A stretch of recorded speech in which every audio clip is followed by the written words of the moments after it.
Il y a du soleil, il fait beau, il fait bon, c'est l'occasion d'emmener votre petite famille en balade. Pour ça, rien de mieux qu'une GTC 4 Lusso de Ferrari. Oui, votre petite famille rentre là-dedans, c'est une 4 places. La GTC 4 Lusso, c'est la remplaçante de la FF. Elle a la particularité d'être proposée en deux motorisations, soit un V12 atmosphérique, soit un V8 turbo. Elle s'appelle dans ces cas-là GTC 4 Lusso T. En fait, c'est la seule Ferrari de toute l'histoire de la marque à avoir deux motorisations sous la même appellation.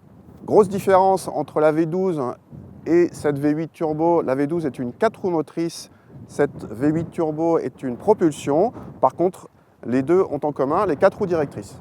A noter également que c'est la première fois qu'une Ferrari 4 places reçoit un V8.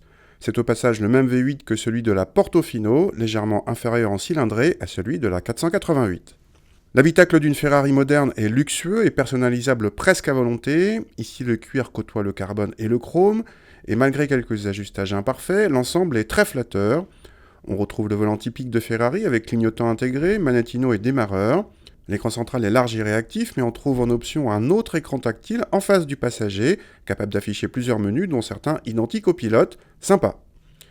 À l'arrière, bonne surprise, derrière un conducteur d'1,80 m, un passager de même taille peut s'installer sans problème. Il n'y sera pas aussi bien traité que dans une Panamera ou une Aston Martin rapide, mais il s'agit bien d'une 4 places et non pas d'une 2+2. On peut réellement voyager à l'arrière. Au passage, admirez ce grand toit vitré panoramique, magnifique, mais facturé 14 400 € en option. Le coffre est presque décent pour une familiale avec plus de 450 décibels3 annoncés et vous pouvez même rabattre la banquette arrière. Pas de plancher plat, mais de la modularité chez Ferrari, il faut quand même le signaler.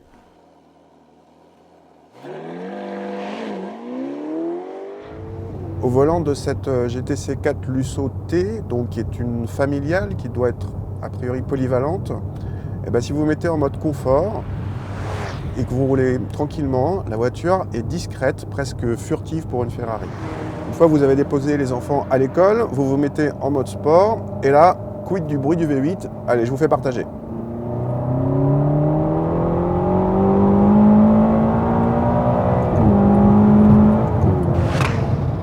Alors évidemment c'est pas mal, mais par rapport à la GTC 4 Lusso V12, ça n'a rien à voir.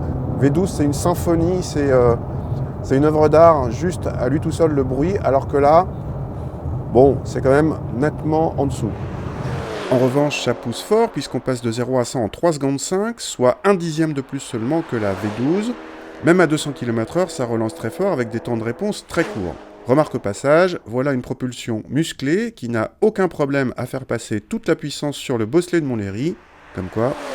La boîte est un régal et mention spéciale pour le freinage, à la fois puissant et endurant, merci le carbone céramique, même si son dosage demande accoutumance. La bonne surprise c'est au niveau châssis, au niveau comportement. La voiture est lourde quand même, elle fait 1,8 tonnes. Vu le poids et vu l'encombrement, la voiture cache très bien son jeu. On a l'impression d'avoir une voiture beaucoup plus légère et beaucoup plus petite au volant. Juste un bémol au niveau de la direction. On aurait aimé peut-être un petit peu plus ferme, un petit peu plus communicative. Mais ça correspond en fait finalement assez bien au positionnement polyvalent de la voiture. En fait, cette GTC 4 Lusso T est tout bonnement remarquable d'agilité et n'a aucune leçon à recevoir des Panamera ou rapides en la matière. Cerise sur le gâteau, en bonne familiale, cette GTC 4 Lusso offre un confort tout à fait correct, même en mode sport, et se révèle largement praticable au quotidien. Toutes ces prestations ont un prix, 230 000 € hors option. Pour la petite histoire, notre modèle d'essai ajoute 65 000 € d'options et de personnalisation, atteignant ainsi 295 000 €, hors malus écologique évidemment, mais là, on est hors sujet.